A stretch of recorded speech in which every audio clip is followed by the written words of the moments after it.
Hi అండి. ఈరోజు మా ఇంట్లో స్పెషల్ ఏంటో చెప్పనా అండి. బగారా రైస్ అండి. బగారా రైస్ ఎలా చేసానో చూసేయండి. ముందుగా స్టవ్ ఆన్ చేసుకొని కుక్కర్ పెట్టుకొని 2-3 టేబుల్ స్పూన్ ఆయిల్ వేసుకోవాలి. ఆయిల్ హీట్ అయిన తర్వాత మసాలా దినుసులు కూడా వేసుకొని బాగా ఫ్రై చేసుకోవాలి.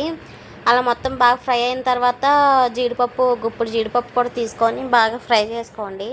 బ్రౌనిష్ కలర్ వచ్చేంత వరకు ఫ్రై చేసుకోండి.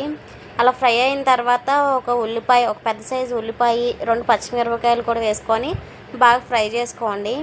ఆనియన్స్ బ్రౌనిష్ కలర్లో వచ్చేంత వరకు బాగా సాఫ్ట్గా ఫ్రై చేసుకోవాలి. అలా ఫ్రై చేసుకున్న తర్వాత ఒక స్పూన్ అల్లం వెల్లుల్లి పేస్ట్ కూడా వేసుకొని ఫ్రై చేసుకోవాలి.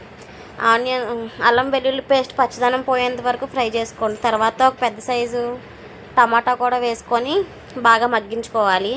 అలా మగ్గిన తర్వాత కొత్తిమీర, పుదీనా కూడా వేసుకొని బాగా కలుపుకోవాలి. ఒక స్పూన్ పసుపు, ఒక స్పూన్ సాల్ట్ వేసుకొని బాగా కలుపుకోవాలి.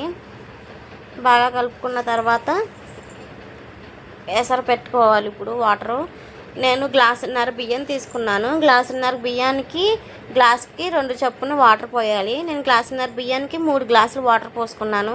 ఎందుకంటే నేను ఆల్రెడీ హాఫ్ అన్ అవర్ ముందు బియ్యాన్ని బాగా వాష్ చేసుకొని నానబెట్టుకున్నాను.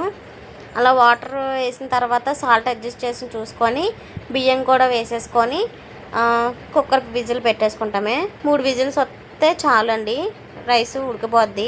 ఎందుకంటే ఆల్రెడీ ముందు మనం నానబెట్టాం కాబట్టి 3 విజిల్స్గా రైస్ అయితే రెడీ అయిపోద్ది. చూడండి ఎంత పొడి పొడిగా వచ్చిందో, చాలా బాగుంది టేస్ట్ కూడాను. నచ్చిందైతే చూసి లైక్ చేసి సబ్స్క్రైబ్ చేసుకోండి. థ్యాంక్ యూ అండి.